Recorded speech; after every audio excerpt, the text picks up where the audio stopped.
Isa na namang nakapangingilabot na kwento mula sa mga pahina ng Aklat ng Lagim ni Kabano na pinamagatang Manananggal si Titse, unang bahagi. Mga kwento ng lagim ni Kabano.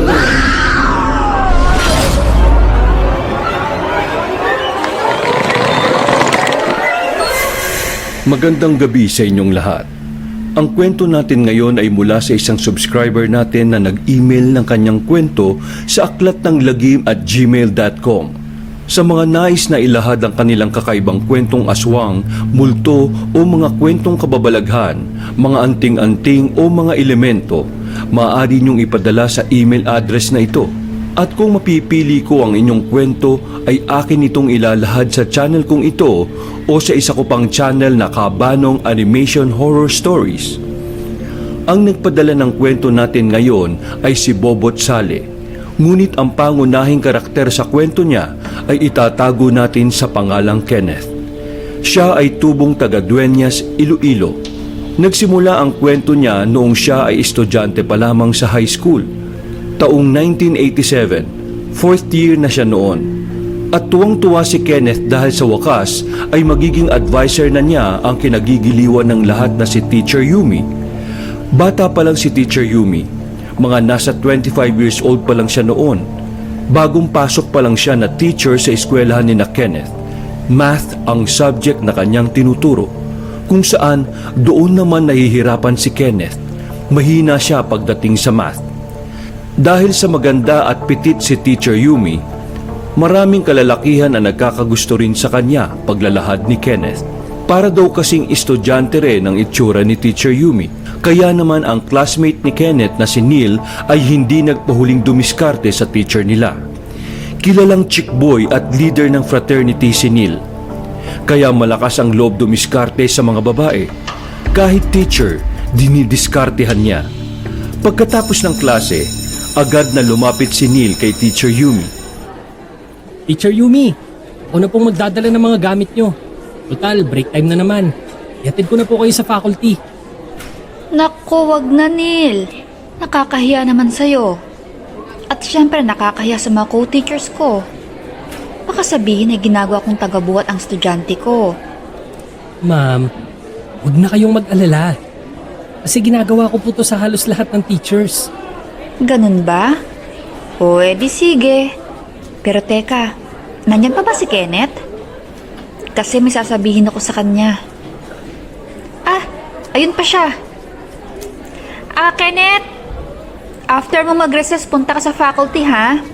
It's about our quiz yesterday, okay? Ma'am? Sige po. At lumabas na si Teacher Yumi at Neil ng silid-aralan. Naiwang nag-iisip si Kenneth.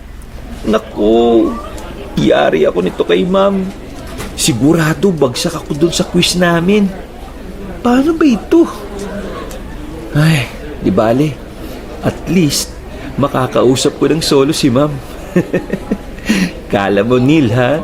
Makakaisa ka sa akin. Pwes, para-paraan lang yan. Pagkatapos mag-recess ni Kenneth, agad itong pumunta sa faculty para kausapin si Teacher Yumi. Oh, Teacher Yumi. May isa na namang umaakit ng ligaw sa'yo, oh. Nandito naman si Kenneth. Kenneth, hintayin mo ako dyan sa labas. This is about your quiz. Kayo talaga, Teacher Bert? Baka mamaya kung ano sabihin ng bata. Kakausapin ko lang siya tungkol sa exam niya. Kasi bagsak ang grade na nakuha niya. Eh, ganun ba? Naku, nagbibiro lang naman ako eh.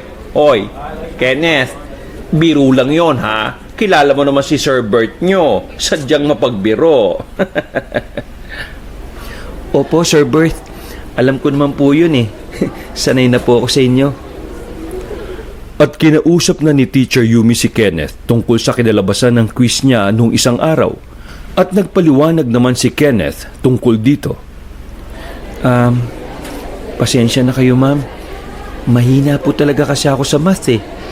Nahihiya nga po ako sa inyo. Kasi kung kailan kayo ang teacher sa subject na yan, diyan naman ako mahina. Jahe po talaga sa inyo, ma'am. Naku, bakit ka naman mahihiya sa akin? Ang tanong, gusto mo bang matuto at pumasa sa klase ko? Napansin ko naman na mabait kang estudyante. At balita ko naman sa ibang teacher. Maganda rin daw ang mga grades mo sa subject nila. Kaya nagtataka lang ako kung bakit sa subject ko ay mababang nakukuha mo. Tapos madalas late ka pa sa klase ko. May problema ka ba sa inyo? Pasensya na, ma'am, ha. Sa umaga kasi, tinutulungan ko si Tatay Greg ko na magpakain ng alaga naming mga manok at baboy. Habang si Tatay naman ay nagdi-deliver sa palengke ng mga pambenta namin. Hinihintay ko pa siyang umuwi bago ako pumasok. Kaya, hayun, nahuhuli ako sa first class subject ko sa inyo. Ah, ganun ba? O sige, reasonable naman pala. Bawi ka na lang sa mga assignments and exams mo. Bibigyan rin kita ng mga ilang pointer sa subject natin. Para kahit papaano, ay ma-review mo na ahead of time. Sabay ngiti ni Teacher Yumi kay Kenneth. Nahalatang may lihim rin na pagtingin ito sa binata. Kaya naman tinutulungan niya ito. Masayang lumabas ng faculty room si Kenneth. Pero nagulat siya nang harangin siya ni Neil kasama ng mga tropa niya. Hoy Kenneth, anong dahilan at ngingiti-ngiti kang mag-isa dyan? Bakit ka pinatawag ni Teacher Yumi? Pinatawag ako dahil nga dun sa ibinagsak kong exam. Yun lang. Nako! Siguraduhin mo lang na hindi ka pumuporma kay Teacher Yumi. Dahil kung hindi, manghihiram ka talaga ng mukha sa alaga niyong baboy. Sabay alis ng magbabarkada. Pumasok na sa susunod at panghuling subject si Kenneth. Pagkatapos noon ay dali-dali siyang umuwi dahil magpapakain pa siya ng mga alaga nilang manok at baboy. Kinabukasan, nagising siya sa sigaw ng kanyang ama. Kenneth! Kenneth! Kumarito ka ng bata ka! Madali ka! At humahangos na lumabas si Kenneth papunta sa kulungan ng mga alaga nila. At gulat na gulat siya dahil halos 10 sa pambenta nilang manok ay parang kinatay at halos wala nang natira kundi puro pugot na ulo. Di ba kabilin-bilin ako sa'yo, Kenneth, na siguraduhin mong isasara mo ang kulungan ng mga manok pagkatapos mo silang pakainin para hindi mapasok ng mga daga o pusa. Hayan, tingnan mo. Halos maubos yung mga pambenta nating mga manok. Pero tay, sinirado ko pong mabuti yan. Kaya hindi pwedeng makapasok. Ay nako, tumigil ka na nga dyan. Mga ngatwiran ka pa. Kung talagang sinara mo ng maigi ang kulungan, di mangyayari yan. O sige na, linisin mo na yung kulungan at ilibing mo na yung mga natitirang parte ng mga manok. At huwag na huwag kang papasok na marumi ang kulungan, ha? Kung di, malilintikan kang talaga sa akin. Ay nako, pera na. Naging bato pa. Galit na umalis si Tatay Greg at naiwang nag-iisip si Kenneth. Paano kayang nangyari yon samantalang alam niyang sinara niyang mabuti ang kulungan kagabi? At nag-alala rin siya dahil pihadong late na naman siya sa pagpasok niya sa klase ni Teacher Yumi. Nang matapos ang klase ni Teacher Yumi, Oh, Kenneth, sobrang late ka na naman kanina ha? Hindi na kita sinita kanina dahil mapapahiya ka sa mga classmate mo. May nangyari ba? Ma'am, pasensya na po ha. Kagabi kasi may nakapasok sa kulungan ng mga pambentang manok ni tatay sa palengke. Halos 10 ang patay. Kaya ayun, galit na galit si tatay at pinalinis pa ni tatay yung kulungan sa akin. Inaasahan kasi ni tatay yung pera sa pagbebentahan sana nun. Wala na rin siyang puhunan para bumili uli ng sisiw at feeds para sa mga manok. Tapos, magbabayad pa sa tuition. Naku, ang laki pala ng problema nyo. Ganito. Meron akong konting naipong pera. Pwede ko itong pahiramin muna sa inyo para makabili ulit kayo ng mga sisiw at feeds. At kung may matira pa, magamit nyo yung pera para sa pambayad ng tuition mo. Naku ma'am, wag na po. Nakakaya naman. Siguro, hihintayin na lang namin ni Itay na lumaki ng konti yung mga alaga naming baboy para yun naman yung ibenta niya. Hindi na, sige na. Samahan mo ako mamaya sa bayan na bumili ng mga sisiw at mga kakailanganin. Dahil kung hihintayin nyo pang lumaki yung mga baboy bago nyo mabenta, siguradong hindi ka makakapag-exam niyan. Alam mo naman sa school natin, mahigpit na pagdating sa exam, lalo na kung hindi ka pa nakakabayad. Kung nahihiya ka, ibalik nyo na lang yung pera pag nabenta nyo na yung mga baboy nyo. Isipin mo na lang na hiniram mo yung pera. At pagkatapos nga ng klase, nung uwian na, ay sinamahan ni Kenneth si Teacher Yumi sa bayan para mamili. Pero habang papalabas sila ng school, ay nadaanan nila ang grupo nila Kenneth na nakatambay malapit sa gate. At masama ang pagkakatitig nito kay Kenneth. Ma'am Yumi, yari ako nito kay Neil. Sinabihan niya kasi ako noon na huwag ako maglalalapit sa inyo. Ganun ba? Huwag kang mag-alala. Akong bahala sa kanya. Hoy, bakit ang sama ng tingin mo kay Kenneth, ha? Umayos kayo, ha? Walang ginagawang masama sa inyo ang tao. At huwag niyong pag-isipan ng masamang pagsama ko sa kanya dahil ako nakisuyo na samahan niya ako sa bayan. Dahil may bibilhin ako doon. Kaya umayos kayo. Magsiuwi na nga kayo. At dali-daling nagpulasa ng grupo ni Neil. Pagdating sa bayan, agad na namili ng mga sisiw at mga kakailanganing gamit si Teacher Yumi at Kenneth. Pero nung bumili ng mahabang lubid si Teacher, nagtaka si Kenneth dahil hindi naman nila kakailanganin yon sa manok at alaga nilang baboy.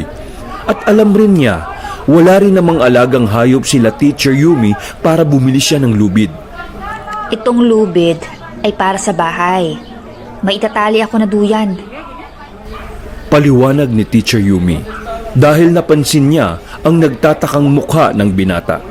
Bit-bit ang mga pinamiling sisiw at mga feeds. Nag-tricycle sila pauwi. Una munang hinatid si Kenneth sa bahay nila. Mag-aalas 6 na yon ng gabi. At pagbaba niya ay inabot ni Teacher Yumi kay Kenneth ang isang sobre. Nandoon yung pera para naman sa tuition fee niya. Pinag-round trip na ni Teacher yung tricycle. Yun na rin ang ginamit niya para ihatid naman siya pauwi. At bago umalis ang tricycle, ay muli na namang nag-iwan ng isang matamis na ngiti si Teacher Yumi kay Kenneth. At ginantihan rin ito ng isang matamis na ngiti mula kay Kenneth. Nang pumasok na si Kenneth sa bahay, pagagalitan na sana siya ng tatay niya. Ngunit agad niyang ipinakita sa tatay niya ang mga sisiw at feeds na pinamili nila ni Teacher. At ikinuwento niya ang ginawang pagtulong nito sa kanila. Tuwang-tuwa si Tatay Greg sa ginawang pagtulong sa kanila ni Teacher Yumi. Ngunit habang nagkukwentuhan sila, napansin niyang nadala rin niya ang class records at lesson plan ni Teacher. Agad siyang nagpaalam kay Tatay Greg para ihatid muna ang mga iyon kay Teacher Yumi. Dahil sa mag-aalas 8 na ng gabi, ay bihira na ang mga bumabiyahing tricycle sa kanila. Kaya minabuti na lang na maglakad ni Kenneth dahil medyo malapit lang naman ang bahay nila Teacher sa kanila. Minabuting maglakad na lang ni Kenneth papunta doon. Pero hindi niya akalain na masukal pala ang daan papunta sa bahay ni Teacher Yumi. Matataas ang mga damo at mapuno ang daan papunta kina Teacher. Kumuha siya ng mahabang patpat para hawiin niya ang mga damo sa daraanan niya, para mabugaw rin niya kung sakaling may mga ahas sa damuhan. Sa likod kasi siya dumaan para sana shortcut. Pero yun pala ang madaraanan niya. Madilim pa ang daan na yun. Kaya takot na takot si Kenneth habang naglalakad. Nakakatakot naman ang daan na ito papunta kay Teacher. Sana pala, doon na lang ako sa main road dumaan. Hindi kaya siya natatakot tumira dito. Alam ko, mag-isa lang siyang nakatira sa bahay niya. Nung makarating na si Kenneth sa bahay ni Teacher Yumi, isang maliit na bahay lang ito na may beranda sa harap ng bahay. May maliit na lamesa at mga upuan dito. Agad siyang kumatok para ibigay niya yung lesson plan at class records. Ma'am Yumi! Si Kenneth po ito! Ma'am Yumi! Walang sumasagot sa loob ng bahay ni Teacher Yumi. Patay ang mga ilaw sa loob. Kaya minabuti niya na lang na iwan ang lesson plan at class record sa maliit na lamesa na naroon sa beranda. Pero bigla na lang siyang may narinig na kumakaluskos sa loob ng bahay. Maya-maya ay may malakas na pagaspas siyang narinig mula sa likod ng bahay ni teacher. Dahan-dahan ay pumunta siya sa pinanggagalingan ng ingay. At laking gulat niya nang makita niya si Teacher Yumi na may malalaking mga pakpak ng paniki at unti-unting nabibitak ang balat sa kanyang balakang hanggang mahati ang katawan nito sa dalawa at naging isang nakakatakot na manananggal si Teacher Yumi. Sa pagkabigla ay napasigaw ng malakas si Kenneth. Napalingon ang manananggal sa kanya. Nanlilisik at nagbabaga ang kanyang mga mata na tumitig kay Kenneth. Awa kayo sa akin! Huwag kang lalapit sa akin! Huwag kang lalapit! Katapusan na kaya ni Kenneth? Patayin kaya siya ni Teacher Yumi dahil nalaman na niya ang tunay na pagkatao nito? Sundan ang susunod na kabanata ng Manananggal si Teacher. Sa mga hindi pa nagsusubscribe, ay kung maaaring mag-subscribe na kayo at pindutin ang bell button para ma-notify kayo sa pag-upload ko para sa ikalawang kabanata. At para masama kayo sa shoutout sa susunod na video, pindutin nyo na rin ang join button para maging kasangga ni Kabanong community member na kayo.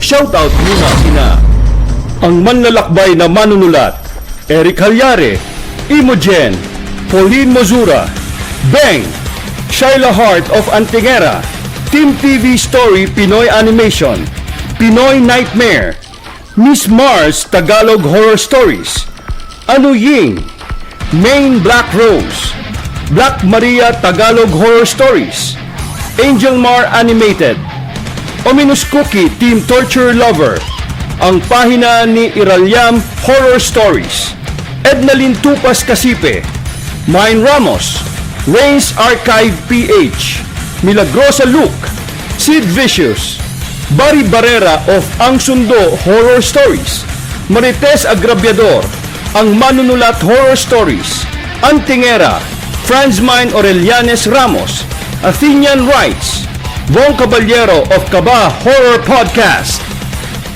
At maraming salamat sa ating mga special guests na sina Luni Carson ng Ominous Cookie, Bong Caballero ng Kaba Horror Podcast at Bobot Matsale. Ang kwentong ito ay mula kay Bobot Sale na isinulat at ninarrate ni Noel Urbano, also known as Kabano. At maraming salamat rin sa walang sawang sumusuporta ng mga kasangga ni Kabanong community members na sina Nika Nociel Urbano, Shasha Sodario at Milagrosa Luke. Maraming salamat sa inyong lahat. Hanggang sa muling pagsasalaysay dito pa rin sa Aklat ng Lagim ni Kabano.